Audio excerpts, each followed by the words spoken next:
Hi hello నమస్తే. రీసెంట్గా Meghalaya honeymoon murder case మరవక ముందే మన తెలుగు రాష్ట్రాల్లో ఒకటైన గద్వాల్లో కూడా పెళ్ళైన నెల రోజులకే ఒక వివాహిత తన ప్రియుడితో కలిసి భర్తను చంపించినటువంటి కేసు అయితే సంచలనంగా మారింది. దీనికి సంబంధించి ఇలాంటి కేసెసే తరచూ జరుగుతూ ఉన్నాయి. అంటే ఎందుకు ఇలా రిపిటేటివ్గా జరుగుతూ ఉన్నాయి, అలా చేయటం వెనక వారి మానసిక పరిస్థితి ఏ విధంగా ఉంటుంది, దీని నుంచి ఓవర్కమ్ చేయడం ఎలాగా, సొసైటీ బాధ్యత ఎంత ఉంటుంది అనే వివరాలు తెలియచేయడానికి మనతో పాటు ఉన్నారు ప్రముఖ సైకాలజిస్ట్ పద్మ కమలాకర్ గారు. మరి వారితో మాట్లాడదాం. నమస్తే. నమస్తే. అంటే నిజంగా అంటే ఇలాంటి ఇన్సిడెంట్స్ జరిగినప్పుడే మనం మాట్లాడడం అని కాదు పద్మ గారు, మీరు ఏమంటారు అసలు ఒక ఇంటి అట్మాస్ఫియర్ స్టార్టింగ్ అంటే చిన్నపిల్లలు గ్రో అయ్యే స్టేజ్ నుంచి అసలు ఎలా ఉంటే బెస్ట్ అని మీరు ఏం చెప్తారండి దీనికి సంబంధించి? అంటే ఇక్కడ మన చుట్టూ ఉండే అట్మాస్ఫియర్ బట్టి 70% నేర్చుకుంటాం. ఓకే, ఇప్పుడు ఒక భర్తను చంపేసింది అని మాట్లాడుకున్నాం, కానీ ఇది నాకు తెలిసి కొత్తకు వింత పాతకి రోత అంటారు కదా. అంటే జనరల్గా ఇప్పటి వరకు ఏంటంటే అమ్మాయిలు ఇబ్బందులు పెట్టి లైంగికంగా కానీ చంపేయడం కానీ చాలా జరుగుతున్నాయి, ఇప్పటికీ జరుగుతూనే ఉన్నాయి. కానీ అవన్నీ పక్కకి వెళ్ళిపోయాయి, జరుగుతూనే ఉన్నాయి. బట్ కానీ అవన్నీ పక్కకి వెళ్ళిపోయాయి. ఇది పదే పదే చూపిస్తూ ఉంటే ఎక్కడో ఎవరో అమ్మాయికి నా హస్బెండ్ నన్ను ఇబ్బంది పెడుతున్నాడు, లేకపోతే మా ఇంట్లో మా అమ్మ నన్ను ఇబ్బంది పెడుతున్నా, నేను చంపేస్తే చాలు అనే వేలోకి వెళ్ళిపోతారు. అంటే రిపీటెడ్గా చూడడం వల్ల, ఓకే, అబ్సెసివ్ అంటారు. అలా రిపీటెడ్గా ఎప్పుడైతే చూస్తున్నారో ఆటోమేటిక్గా వీళ్ళ మైండ్లోకి వెళ్ళిపోయి అలా చేయడానికి కూడా అవకాశం ఉంటుంది. కానీ మీరు అబ్జర్వ్ చేయండి, ఎక్కువగా ఈ అంటే సోషల్ మీడియా విపరీతంగా దాన్ని ట్రోల్ చేసేస్తున్నారు. ట్రోల్ చేసినప్పుడు ఆటోమేటిక్గా అది ఏమవుతుందంటే ఒకటే జరిగింది కానీ 100 జరిగినట్టు ఫీల్ అయిపోతుంటారు. అంటే అక్కడ నెగిటివే కదా, ఆ నెగిటివ్ని మనం అంతగా ఇంజెక్ట్ చేస్తున్నాం జనాల్లో. అంటే ఒక జంతువు నుంచి మనం పుట్టాం, ఓకే, మానవత్వం అలా డెవలప్ అవుతూ వచ్చింది. బట్ మళ్ళీ మనం జంతువులాగా మారిపోవడానికి ఇలాంటివి క్రియేట్ చేసేస్తాయి. సో కాబట్టి ఏంటంటే ఎప్పుడూ కూడా ఒక విషయం జరిగినప్పుడు ఓకే జరుగుతూనే ఉంటాయి. అంతకుముందు అంటే మీడియా లేదు, అంతకుముందు జరగలేదని నేను చెప్పను, జరిగాయి, కానీ అది మీడియా లేకపోవటం వల్ల బయటికి రాను. బట్ వచ్చాయి. పూర్వం నా చిన్నతనంలో ఎలా ఉండేదంటే ఒక చెడు జరిగింది అంటే బ్లాక్ అండ్ వైట్లో చిన్నగా వేసేవారు, కానీ ఇప్పుడు కలర్ఫుల్గా వేసేస్తున్నారు. అంటే మనం మార్నింగ్ లేచాక ఏం చూస్తున్నాం, మనం నెగిటివే కదా. సో అంటే లేచిన వెంటనే నెగిటివ్ చూసేట ఆ రోజంతా అలా నెగిటివ్ మైండ్లోకి వెళ్ళిపోతుంది. ఆటోమేటిక్గా ఎప్పుడైతే నెగిటివ్కి వెళ్ళిపోయామో మనం చేసే పనుల్లోనూ మనం ఆలోచించే విధానంలో కూడా నెగిటివ్ పెరిగిపోతుంది.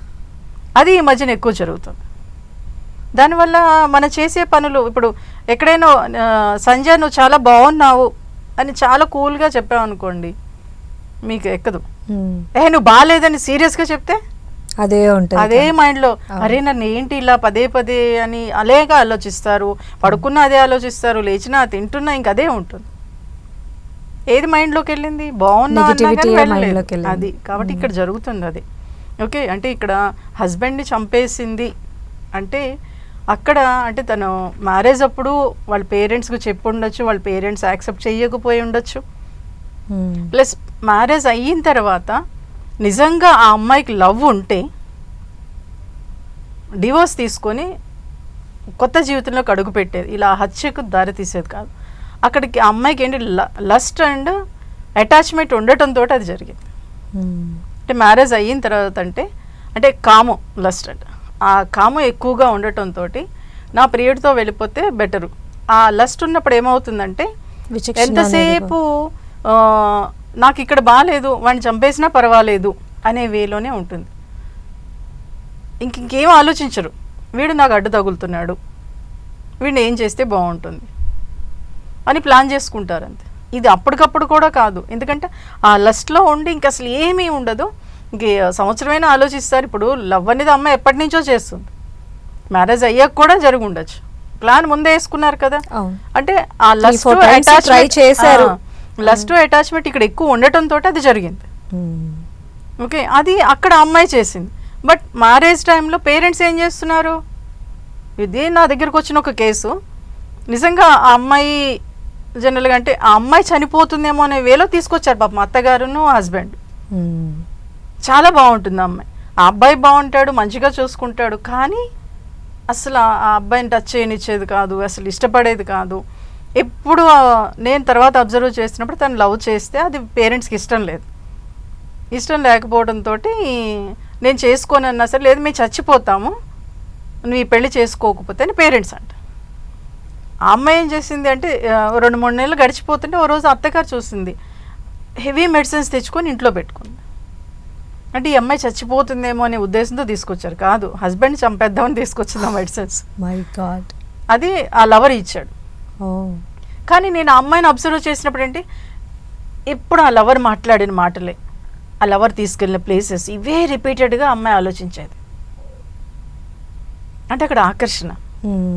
ఆ అబ్బాయి మాట్లాడిన మాటలే బాగున్నాయి, ఆ అబ్బాయి హగ్ చేసుకుందే నాకు నచ్చింది, ఇక్కడ అది రాలా. అంటే అదే వేలో అమ్మాయి ఉండటం, అంటే ఇక్కడ శారీరక ఆకర్షణకి మొగ్గు చూపిందే తప్ప, తాత్కాలిక ఆనందాలకి వెంపర్లాడిందే తప్ప, నిజమైన ఆనందం ఏంటనేది ఆ అమ్మాయిలో రాల. తర్వాత ఆ అమ్మాయిని ఇచ్చేసి ఆ అబ్బాయి అన్నాడు, లేదండి ఆ అమ్మాయి నాకు ఇష్టమే, ఆ అమ్మాయి మారితే నాకు అభ్యంతరం లేదని చెప్తే 1 ఇయర్గా అమ్మాయి మారింది, ఆలోచన నుంచి బయటపడింది.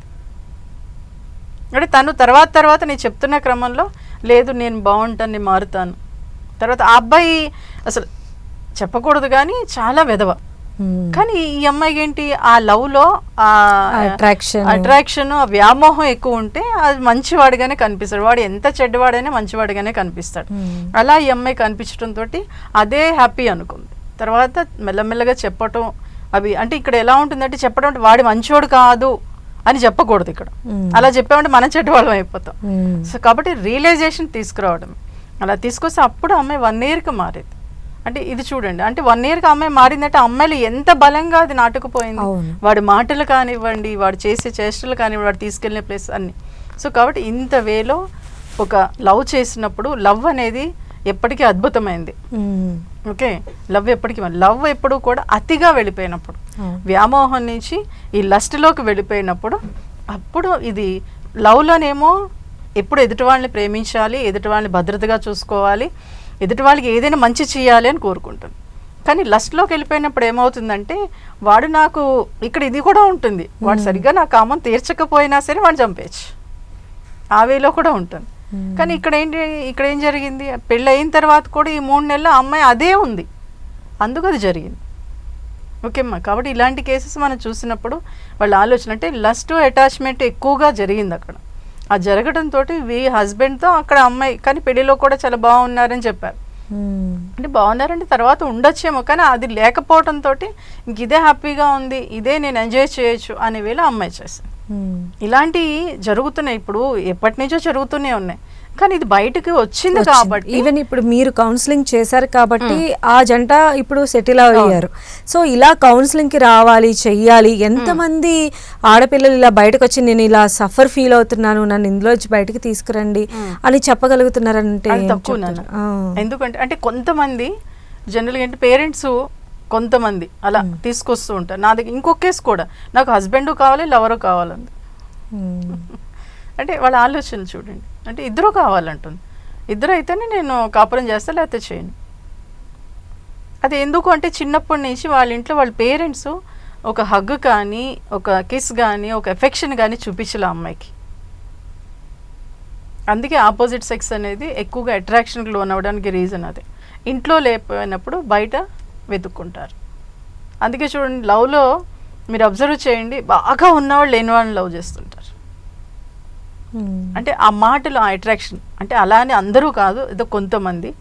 ఎందుకంటే ఇంట్లో వాళ్ళకి ఆ ఎఫెక్షన్ లేనప్పుడు వాళ్ళు చెప్పే మాటలు వినడానికి ఎవరు ఆస్కారం ఇవ్వరు. పేరెంట్స్ మీరు అబ్జర్వ్ చేయండి, ఒక కూతురు కానీ కొడుకు కానీ మాట్లాడుతుంటే ఇప్పుడు నాకు పని ఉంది, తర్వాత చూద్దాం, తర్వాత వింటాను అని ఇలా పోస్ట్పోన్ చేసేస్తూ ఉంటారు. ఎప్పుడైతే పోస్ట్పోన్ చేశారో ఆటోమేటిక్గా బయట ఎవరైతే బాగా వింటారో, కొంతమంది మీరు అమ్మాయిలను చూడండి, చాలా నా దగ్గరకు వచ్చిన కేసులు ఇలా, ఆ అమ్మాయి 16 years 60 years అబ్బాయిని లవ్ చేసింది. కానీ అమ్మాయికి తెలియదు ఎందుకు చేసిందంటే, తను చాలా బాగా మాట్లాడుతున్నాడు, చాలా బాగా వింటాడు, నేను అతన్నే చేసుకుంటానంది. సో ఆ వాక్యూమ్ ని వాళ్ళు ఫుల్ఫిల్ చేశారు కాబట్టి ఇక వాళ్ళే తన లైఫ్ అంటే అక్కడ ఎఫెక్షన్. అంటే ఇప్పుడు ఎలా అయిపోయిందంటే విలువలు చచ్చిపోతున్నాయి, ఎంతసేపు డబ్బు వైపు వెంపర్లాడుతున్నారు.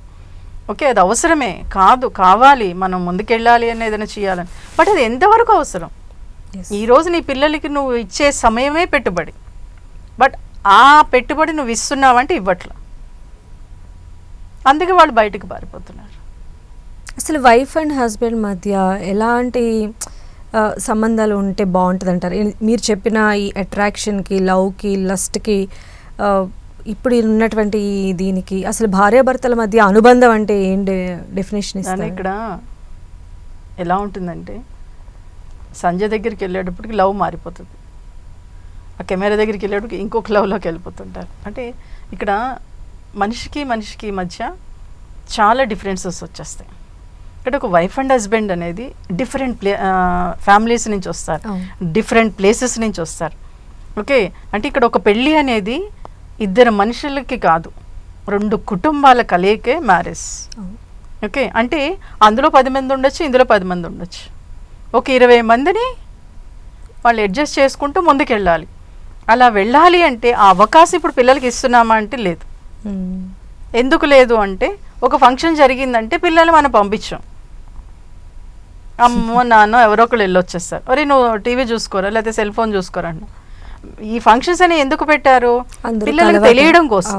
మన బంధువులు ఎవరు, ఏంటి, ఏం చేస్తున్నారు, ఒక ఫంక్షన్ ఎలా జరుగుతుంది, ఆ ఫంక్షన్ జరిగినప్పుడు అందరు హ్యాపీగా ఉంటారు, ప్లస్ మన వంశం ఏంటి అని తెలియడం కోసం ఈ ఫంక్షన్స్ పెట్టారు. ఏదో అంటే పండగలు కూడా అంతే, ఏదో దేవుడి గురించో వాటి గురించి అనేది కాదు. ఓకే, ఎలా ఉంటుంది మధ్య కొంచెం పెరగడం కోసం, ప్లస్ మన ఫ్యామిలీ ఏంటి అని తెలియడం కోసం పెట్టారు. కానీ ఇప్పుడు ఎవరికి తెలుస్తుంది? మీరు ఎక్కడికైనా వెళ్ళండి, ఒక అమ్మమ్మ, నానమ్మ, తాతయ్యల పేర్లు అడగండి, ఎవరికి చెప్పట్లా, ఆ వేలోకి వెళ్ళిపోతున్నాం. అప్పుడు ఎలా తెలుస్తుంది ఒక వైఫ్ అండ్ హస్బెండ్ ఎలా? పూర్వం ఎలా ఉండేదంటే ఒక మ్యారేజ్ సెట్ అయిన తర్వాత వైఫ్ అండ్ హస్బెండ్ ఎవరు బాగున్నారంటే వాళ్ళ దగ్గరికి అమ్మాయిని పంపించేవారు, అబ్బాయిని కూడా పంపించేవారు. అంటే పెళ్లికి ముందే వీళ్ళకి ఒక ఐడియా వస్తుంది, ఒక వైఫ్ అండ్ హస్బెండ్ ఇలా ఉంటారు అని తెలుస్తుంది అని చెప్పేసి పెళ్లికి ముందే పంపించేశారు. సెట్ అయింది అనగానే పంపించేవారు. కానీ ఇప్పుడు అది లేదు, వెంటనే జాబ్లోకి వెళ్ళిపోతున్నారు, పెళ్లి చేసేస్తున్నారు, పంపించేస్తున్నారు, చిన్న చిన్న విషయాలకే డివోర్స్కి వెళ్ళిపోతున్నారు. అంటే కోట్లు పెట్టి ఖర్చు పెడుతున్నారు, మ్యారేజ్ అంగరంగ వైభవంగా చేస్తున్నారు, ఓ 3 నెలల్లో డివోర్స్ అయిపోతుంది. అందుకేనంట ఇప్పుడు ప్రీ వెడ్డింగ్ షూట్ అని తీస్తున్నారు కదా, అది చాలా బెటర్ అనిపిస్తుంది. ఎందుకంటే 3-4 రోజులను అర్థం చేసుకోకుండా అక్కడికే వెళ్ళిపోతుంది, లక్షల్లో అయిపోతుంది. సో అలా అంటే ఇక్కడ ఒకటి మ్యారేజ్ తర్వాత ఒక లవ్ చేస్తున్న ఒక వ్యక్తిని అని అనుకున్నప్పుడు మంచైనా చెడైనా మనం రిసీవ్ చేసుకోగలగాలి. ఓకే, ఎందుకంటే ప్రతి మనిషిలో మంచి చెడు 2 ఉంటాయి, ఒక మంచి ఉండదు, ఒక చెడే ఉండదు. ఇక్కడ మనం ఏం చేస్తామంటే ఆ మంచినే తీసుకుంటాం. ప్లస్ అమ్మాయికి పెళ్లి చేశాక ఏం చెప్తారంటే నీకు అంతా బాగుంటుంది, అంతా మంచిగా జరుగుతుంది, అందరూ బాగా చూసుకుంటారు అనే చెప్తాం. కానీ అక్కడ నెగిటివ్స్ ఏంటనేది చెప్పం. బట్ తల్లిదండ్రులు అది చెప్పాలి. ఒక రోడ్డు మీద వెళ్తున్నప్పుడు స్పీడ్ బ్రేకర్స్ వస్తాయి, బురద వస్తుంది, ఆ బురదలోంచి వెళ్ళాం కదా, స్పీడ్ బ్రేకర్ వచ్చినప్పుడు స్లో అయ్యి వెళ్తాం కదా, అరే అక్కడ నాన్న స్లో వెళ్తున్నావు, బురద వచ్చినప్పుడు పక్క నుంచి వెళ్తున్నావు. అలాగే నీ కుటుంబంలోకి వెళ్ళిన తర్వాత అందరూ డిఫరెంట్గానే ఉంటారు. ఇక్కడ ఈ డిఫరెన్సెస్ తెలియాలి అంటే మనం చిన్నప్పుడు పేరెంట్స్, ఫ్యామిలీస్ కంపల్సరీ బంధువుల ఇళ్ళకి పిల్లల్ని పంపించాలి. ఎందుకు అంటే తల్లిదండ్రులు వెళ్ళకూడదు, ఇక్కడ వాళ్ళు ఎలా ఉన్నారు, ఎలా బిహేవ్ చేశారని పిల్లలకు తెలుస్తుంది. అప్పుడు ఇలాంటి వాళ్ళు ఇక్కడ ఎదురవుతారు. ఇక్కడనేది కదా, ఎక్కడికైనా వెళ్ళినప్పుడు, జాబ్స్లో వెళ్ళినప్పుడు కానివ్వండి, అలాంటి వాళ్ళు ఎదురైతే ఎలా వాళ్ళతో అడ్జస్ట్ అవ్వాలి, ఎలా వాళ్ళతో మాట్లాడితే బాగుంటుందని తెలిసిపోతుంది. ఎందుకంటే చిన్నప్పుడు పిల్లలు చాలా తెలివిగా ఉంటారు, ప్రతిదీ బాగా నేర్చుకుంటారు. కానీ అది మనం ఇవ్వట్లేదు. ఇప్పుడు సెల్ ఫోన్ ఇస్తున్నాం, బంధువుల బదులు సెల్ ఫోన్ ఇస్తున్నాం, ఏదైనా నేర్చుకోవడానికి సెల్ ఫోన్ ఇస్తున్నాం, ప్రతి దానికి సెల్ ఫోన్ ఇచ్చేస్తున్నాం. ఇంకా అక్కడ వాళ్ళు ఏం నేర్చుకుంటారు? సో కాబట్టి ఆ అడ్జస్ట్మెంట్ అనేది ఉండటం లేదు. ప్లస్ ఇంకొకటి ఏంటంటే ఒక అమ్మాయిని కూడా ప్యాంపరింగ్ చేసేస్తున్నాం. ప్యాంపరింగ్ అంటే నేను అనుకున్నదే కరెక్టు, నేను చేసేదే కరెక్టు. అక్కడ ఆ అబ్బాయి అలాగే ఉంటున్నాడు. ప్లస్ ఇద్దరి మధ్యన అసలు అండర్స్టాండింగ్ ఏది? ఓకే, అసలు మనీ పరంగా, ప్లస్ కమ్యూనికేషన్ ఏది? ఎంతసేపు తను ఏం చేసిందో మళ్ళీ అమ్మకి వెళ్ళిపోతుంది, వీడేం చేశాడు వాళ్ళ అమ్మకి వెళ్ళిపోతుంది. పూర్వం ఎలా ఉండేదంటే మీరు పడండి, మీరు నేర్చుకోండి, మీరు తెలుసుకోండి, మీకు ఏదైనా సమస్య వస్తే మీరు పరిష్కరించుకోండి. ఇప్పుడు ఒక జాబ్ చేస్తున్నారు కదా, ఒక 25 years వచ్చేసినాయి అంటే వాళ్ళు జాబ్ చేస్తున్నారంటే ఆ జాబ్లో సమస్యలు రావా? వస్తాయిగా, ఆ సమస్యను మీరు పరిష్కరించుకుంటున్నారుగా. సో కాబట్టి ఇంట్లో ఉన్నప్పుడు ఒకరికి ఒక సమస్య వచ్చింది, ఆ టైంలో కూల్ అయిపోవాలి. తర్వాత ఇప్పుడు కాసేపు కూర్చొని అరే నాది ఏదైనా తప్పు ఉంటే చెప్పు, నేను సరిదిద్దుకుంటాను. ఎందుకంటే ఇవి నాకు తెలిసి అనవసరపు విషయాలు. అనవసరపు విషయాల కోసమే గొడవలు ఎక్కువ పెట్టుకుంటున్నారు. అందుకే అంట ఈ కెమెరా కన్నా కోర్టు మెట్ల దగ్గర పెడితే అర్థమవుతుంది అని. అంటే చిన్న చిన్న విషయాలు, నన్ను సినిమాకి తీసుకెళ్ళలేదు, లేకపోతే నేను చెప్పింది చేయలేదు, నాకు చీర కొనమంటే కొనలేదు, నాకు నగ కొనమంటే కొనలేదు, లేకపోతే వీడేమంటాడు మా అమ్మకి ఇష్టమైన కోర్స్ చేయమంటే నాకు చేయలేదు. ఇలా చిన్న విషయాలు. ఇంకొకటి చాలా సిల్లీగా అనిపిస్తుంది, ఆ రోజు పువ్వులు తెమ్మంది ఆ అమ్మాయి, వీడు తీసుకురాలేదు, మర్చిపోయాడు, అంతే, నాకు వీడు అవసరం లేదని డివోర్స్కి వెళ్ళిపోయాను. ఇది ఎంత సిల్లీ థింక్. ఇవన్నీ అది ఎమోషన్ లాగా అనిపించి ఎమోషన్స్ అడ్జస్ట్మెంట్ అనేది ఉండట్లేదు, అది వైఫ్ అండ్ హస్బెండ్ మధ్య ఉండట్లేదు. బట్ ఇక్కడ అందుకే అంట పేరెంట్స్ అనేది అప్పుడప్పుడు వదిలేసేయాలి పిల్లల్ని. అటాచ్మెంట్ డిటాచ్మెంట్ ఉంటేనే వాళ్ళు నేర్చుకోగలుగుతారు. ఇక్కడ నీకు ఒక సమస్య వచ్చింది, నువ్వు వైఫ్ అండ్ హస్బెండ్ మీరిద్దరే ఉన్నారు, ఇక్కడ థర్డ్ పర్సన్ అవసరం లేదు. థర్డ్ పర్సన్ దూరాడు అంటే ఆటోమేటిక్గా వెళ్ళిపోతుంది ఎక్కడికో. సో అవసరం లేదు. ఈ సమస్య ఏంటని మీ ఇద్దరికే బాగా తెలుసు, దీన్ని ఎలా పరిష్కరించుకోవాలో మీకు తెలుసు. ఎందుకంటే మీరు ఎగ్జామ్స్ రాసయ్యారు, పాస్ అయ్యారు, ఒక జాబ్ తెచ్చుకున్నారంటే ఆ కెపాసిటీ మీదేగా, ఆ స్కిల్ మీదే, ఆ నాలెడ్జ్ మీదే. సో ఇక్కడ కూడా మీరు పరిష్కరించుకోగలరు అని పేరెంట్స్ వదిలేస్తే మటుకు వాళ్ళు దాని నుంచి ఓవర్కమ్ అవుతారు. ఓకే, ఒకరికొకరు అంటే కమ్యూనికేషన్ మెయిన్, ప్లస్ ఏంటంటే అటాచ్మెంట్ అనేది చాలా అవసరం ఇక్కడ. ఓకే, ఒక లవ్ అనేది ఉండాలి, ఒక అటాచ్మెంట్ అనేది ఉండాలి, అసలు నువ్వేంటి అనేది తను తెలుసుకోగలగాలి, ప్లస్ స్పేస్ కూడా ఉండాలి. స్పేస్ ఇవ్వట్లేదు, ఇప్పుడు దూరిపోతున్నారు అంతే. నువ్వెందుకు అలా చేసావు, నువ్వెందుకు ఇలా చేసావు, నువ్వెందుకు మా అమ్మని అన్నావు, ఇవే ఉంటున్నాయి. అవన్నీ ఉపయోగం లేనివి. మీకు ఎందుకు పెళ్లి చేశారు, ఒక ఫ్యామిలీని మీరు నిలబెడతారో ముందుకు తీసుకెళ్తారని. సో కాబట్టి ఇక్కడ అర్థం చేసుకోవడంలో మెయిన్, ప్లస్ మనీ పరంగా కూడా చాలా నేను చూస్తున్నాను, ఎంత బాగా డబ్బులు ఉన్నా సరే చిన్న విషయానికి కొట్టుకోవడం, తిట్టుకోవడం చేస్తున్నాను. బట్ ఇంకొకటి కూడా ఉంటుందని ఇందులో, అంటే ఒక అమ్మాయి కన్నా ఒక అబ్బాయికి ₹1 ఎక్కువ ఉంటే వీళ్ళలో ఇన్సెక్యూరిటీ ఉంటుంది. అప్పుడు ఏమవుతుందంటే వీళ్ళకి తెలియకుండానే భార్యని కమాండింగ్ డిమాండింగ్లు చేసేస్తూ ఉంటారు. ఇదని వాళ్ళకు కూడా ఒక్కొక్కసారి తెలియదు. ఎందుకంటే నాకన్నా ఎక్కువ సంపాదిస్తుంది, తను నన్ను ఎప్పుడు అగౌరవపరుస్తుందేమో, నన్ను మెచ్చుకోదేమో అనే ఫీలింగ్ మగాళ్ళలో ఉంటుంది. దాంతో ఎక్కువగా చీటికి మాటికి గొడవలు పెట్టిన నా దగ్గరికి వచ్చిన ఇలాంటి కేసెస్ చాలా. నేను చెప్పాను, సార్ ఆ అమ్మాయి ఎక్కువ సంపాదించిన ఇప్పుడైనా మిమ్మల్ని ఏమన్నా అందా, మిమ్మల్ని క్రిటిసైజ్ చేసిందా, లేకపోతే మీ వాళ్ళ దగ్గర లేదండి, మరి ఎందుకు మీరు ఈ విషయంలోనే ఎక్కువ, అయ్యో నాకు అర్థం కాలేదు మేడం ఫస్ట్లో, మీరు చెప్పాక ఇప్పుడు అర్థం అవుతుంది, నాకు శాలరీ తక్కువ అవడం వల్ల అని చెప్పేసి. అంటే ఇలా ఒక్కొక్కసారి వాళ్ళకి కూడా అర్థం కాదు, కానీ ఆ ఇన్సెక్యూరిటీ మైండ్లో ఉంటుంది. ఎందుకంటే చిన్నప్పటి నుంచి మన పేరెంట్స్ అలా పెంచుతారు. ఇప్పుడు ఎలా ఉంటుందంటే, సంజయ్ నీకు పెళ్లి చేస్తానంటారు, నువ్వు చిన్నప్పుడు ఏదో అడుగుతావు, అమ్మ నేను పొట్టి లంగా వేసుకుంటాను, నువ్వు పెళ్ళాక నీ మొగుడు చెప్పినట్టు వేసుకోపో, ఇప్పుడు ఫ్యాన్ షర్ట్ వద్దు, నీ మొగుడు చెప్తాడు అప్పుడు నువ్వు వేసుకో, మీ బయటికి వెళ్ళాలి, నీ మొగుడు ఎక్కడ తీసుకెళ్తే అక్కడ, అంటే ఇలా రిస్ట్రిక్షన్స్ పెట్టేస్తూ ఉంటారు. అది ఎందుకు వద్దని చెప్పరు. అరే నాన్న ఇది మంచిది కాదు అనేది కరెక్టే, ఎందుకు మంచిది కాదు, ఇది ఎందుకు అవసరం లేదు, ఎందుకు నువ్వు ఇప్పుడు చేయకూడదు అని ఎవరైనా చెప్తారంటే చెప్పరు. వాళ్ళు అడిగే క్వశ్చన్స్కి ఏమీ ఆన్సర్ చెప్పకుండా తర్వాత చూద్దాం, తర్వాత చేద్దాం అని పేరెంట్స్ కూడా అబ్బాయికి అమ్మాయికి అలా చేసేస్తూ ఉంటారు. బట్ అబ్బాయి లేటుగా వచ్చినా ఏమన్నారు, అమ్మాయి లేటుగా వస్తే తిడతారు.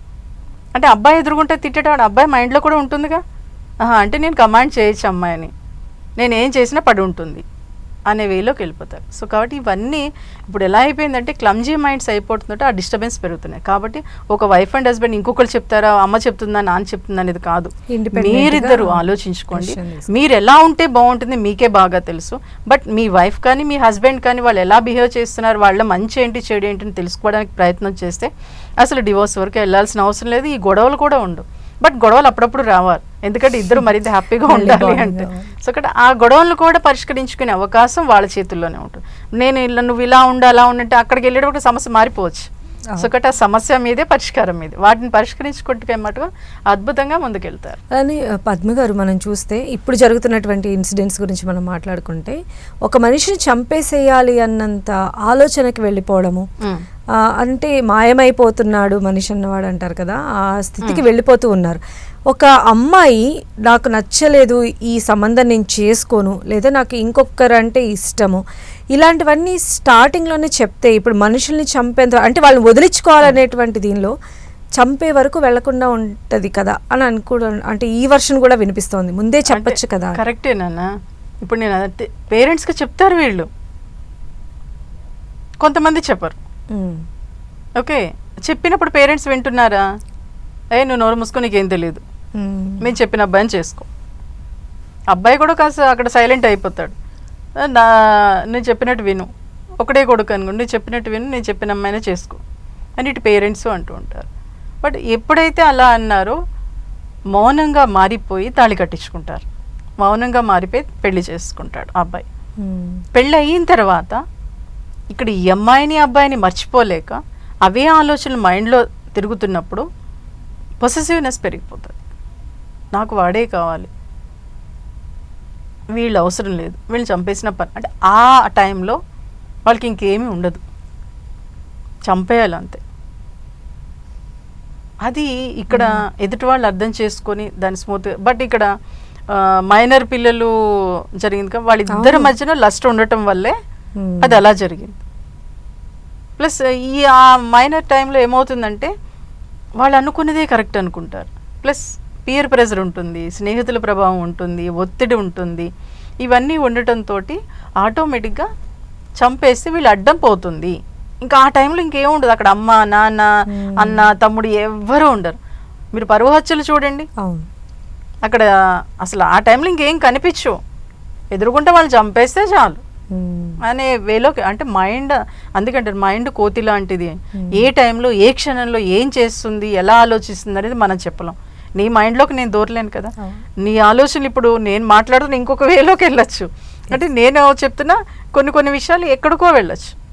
అంటే అలా ఆ క్షణానికి మారిపోతూ ఉంటుంది అక్కడ సిచ్యువేషన్, అక్కడ చుట్టూ ఉండే మనుషులు మాట్లాడే విధానం, ఇవన్నీ కూడా మైండ్లోకి వెళ్ళిపోయి ఆ టైంలో చేసేయచ్చు. అయితే మనం ఇప్పుడు చూస్తే అంటే పిల్లలకి అన్ని విషయాల్లో అవేర్నెస్ వచ్చేసింది. అంటే బాగా వచ్చేసింది సోషల్ మీడియా. అంటే క్రైమ్ చేస్తే ఇలాంటి శిక్షలు ఉంటాయి, వాళ్ళు ఇలాగా సఫర్ అవుతారు తర్వాత అని తెలిసినప్పటికీ కూడా ఎలాంటి మానసిక స్థితిలో ఉండి ఇలాంటి పనులకు ఒడిగడతారని మీరు అంటారు, ఎస్పెషల్లీ టీన్స్? నన్ను ఇక్కడ ఎలా ఉంటుందంటే, మీరు సోషల్ మీడియా చూడండి, సినిమాలు చూడండి, సీరియల్స్ చూడండి, ఏ తప్పు చేసినా తప్పించేసుకోవచ్చు. అది కూడా వాళ్ళు కరెక్ట్గా చెప్పేస్తారు, ఎన్ని రోజుల్లో బయటకు వచ్చేయచ్చు. ఇవన్నీ తెలిసిపోయినప్పుడు ఏమైందిలే బొందా, చేసేస్తే ఏమైంది, 2-3 సంవత్సరాలు ఉంటాం, 4 సంవత్సరాలు ఉంటాం, మళ్ళీ బయటకు వచ్చేస్తాం కదా అనే వేలోకి వెళ్ళిపోతున్నారు. బట్ ఎందుకంటే విలువలు చచ్చిపోతున్నాయి. ఇంట్లో ఇద్దరు జాబ్ చేస్తున్నారు, ఆ టైం అనేది పిల్లలకి ఇవ్వటం లేదు. ప్లస్ వాల్యూస్ ఏంటనేది తెలియటం లేదు. స్కూల్లోనూ చెప్పటం లేదు, కాలేజీలోనూ చెప్పటం లేదు. ఒక స్కూల్లోకి వచ్చేటప్పటికి మీరు అబ్జర్వ్ చేయండి, ఇప్పుడు పిల్లల్ని అమ్మాయిలనేమో గర్ల్స్ స్కూల్లో, అబ్బాయిలు బాయ్స్ స్కూల్లో. ఒక్కసారి ఒక టీనేజ్కి వచ్చేటప్పటికి అట్రాక్షన్. ఇవన్నీ ఎక్కడ చూపించాలి? చిన్నతనంలోనే చూపించాలి. ఇవి లేకపోవడంతో ఎదుగుతున్న క్రమంలో ఏమవుతుందంటే ఒక శాడిజం అనేది వచ్చేస్తుంది. ఎప్పుడైతే శాడిజం వచ్చిందో ఏం చేసినా పర్లేదు. మీరు అబ్జర్వ్ చేయండి, ఇప్పుడు చంపేసిన వాళ్ళలో ఏమీ అసలు అరే అమ్మ చచ్చిపోయిందనే బాధ కానీ బెంగ కానీ కనిపించిందా? లేదు కదా. అంటే ఆ వేలో అంటే అక్కడ నాకు వీడు కావాలంతే, ఇంకేం అవసరం లేదు, మా అమ్మ అవసరం లేదు, మా నాన్న అవసరం లేదు. బట్ కొంతకాలం పోయాక మాత్రమే ఆ మార్పు వస్తుంది. బట్ అదే నేను చిన్నతనంలోనే చెప్పగలగాలి. చిన్నతనంలోనే అమ్మా నాన్నకి అప్పుడప్పుడు బంధువుల ఇళ్ళకి పెంచుతూ వాళ్ళని వదిలేస్తూ ఉంటే, సమ్మర్ హాలిడేస్ వస్తే ఇప్పుడు ఏం చేస్తున్నారు, ఒక కోచింగ్ సెంటర్లో పడేస్తున్నారు. అది కాదు, మనుషులు ఉన్న చోట వదిలేసేయాలి. బట్ ఏంటి ప్రేమ అనేది, ఎఫెక్షన్ అనేది, ఒక పేరెంట్స్తో ఎలా బిహేవ్ చేయాలి, టీచర్స్తో ఎలా బిహేవ్ చేయాలనేది ఇక్కడ పెద్దవాళ్ళగా చెప్తే మటుకు దీని నుంచి ఓవర్కమ్ కావడానికి అవకాశం ఉంటుంది. అది మనం చెప్తున్నామంటే చెప్పడంలో ఎంతసేపు సెల్ ఫోన్, దాంతో ఇవన్నీ పెరిగిపోయి ఇప్పుడు వాళ్ళనేది కాదు చాలా మందిలో ఇది ఉంటుంది. నెగిటివ్ పాజిటివ్ అంటాం కదా, వాడు ఎంత హీరో అయినా కొంతమంది మనం చూడండి హీరోలు అంటూ నాకు విలన్గా చేయాలనుందిరా అంటూ ఉంటారు కదా. అప్పుడు ఒక కుర్రగాడికి ఆ హీరో ఇష్టం అనుకోండి, మా హీరో విలన్గా చేయాలనుకుంటే నేను కూడా అలా ఉండాలనుకుంటా అంటే ఆ మైండ్లోకి వెళ్ళిపోతూ ఉంటారు. అంటే మన చుట్టూ ఉండే అట్మాస్ఫియర్ని బట్టి ఇవన్నీ నేర్చుకుంటూ ఉంటారు. బట్ పేరెంట్స్ కాస్త గైడెన్స్, అలా అని అతి స్వేచ్ఛ ఉండకూడదు, అతి క్రమశిక్షణ ఉండకూడదు. ఈ రెండూ లేకుండా వాళ్ళు చెప్పే విధానంలో. బట్ స్కూల్స్లో కూడా అంటే కమలాకర్ గారు 2009లోనే స్కూల్స్ కాలేజెస్లో సైకాలజిస్ట్ నియమించాలని జీవో పాస్ చేసే విధంగా చేశారు. 19 నెంబర్ జీవో పాస్ అయ్యింది, స్కూల్స్లో కాలేజెస్లో సైకాలజిస్టులు ఉండాలని. కానీ ఇప్పటికొచ్చి ఎవరు ఇంప్లిమెంటేషన్లో పెట్టలేదు. ఎందుకంటే తల్లిదండ్రులకు చెప్పుకోలేని విషయాల్లో ఒక సైకాలజిస్ట్కి చెప్పుకోగలుగుతారు. ఇంతకుముందు అంటే అమ్మమ్మ నాన్నమ్మ తాతయ్యలకి బంధువులకి చెప్పుకునేవారు, ఇప్పుడు అది లేదు కదా, అవును. ఎప్పుడు ఇంట్లోనే ఉంటున్నారు. సో కాబట్టి అది చేస్తే ఇవి కొంత బయటపడడానికి అవకాశం ఉంటుంది. ప్లస్ పేరెంట్స్ టీచర్స్ చెప్తున్నారంటే ఎవరు చెప్పరు. కాబట్టి ఇవన్నీ జరిగితే అంటే సమాజము, అటు టీచర్సు ఇటు పేరెంట్సు నాకు సంబంధం లేదు అనుకోకుండా ఇది నాదే అనుకొని వాళ్ళు గైడ్ చేయగలిగితే మటుకు ఇటువంటివి జరగకుండా ఆపచ్చు మనం. Right, thank you so much అండి పద్మ కమలాకర్ గారు. ఈరోజు అంటే నిజంగా సొసైటీలో జరుగుతున్నటువంటి ఘటనలు చూస్తుంటే ప్రతిరోజు ఒక్కొక్క కొత్త రకమైనటువంటి వేలో మానసికంగా మనిషి వెళ్ళిపోతున్నాడు, ఇరుక్కుపోతున్నాడు అని అనిపిస్తుంది. డెఫినెట్గా మీరు చెప్పినట్టు అటు కుటుంబం నుంచి సొసైటీ నుంచి వాళ్ళని బయటకు తీసుకొచ్చేటువంటి మార్గాలు ప్రతి ఒక్కరూ అన్వేషించాలని చెప్పి మనస్ఫూర్తిగా కోరుకుందాం. Thank you so much. ఇది వాటి స్పెషల్ డిస్కషన్. చూస్తూనే ఉండండి 10 TV.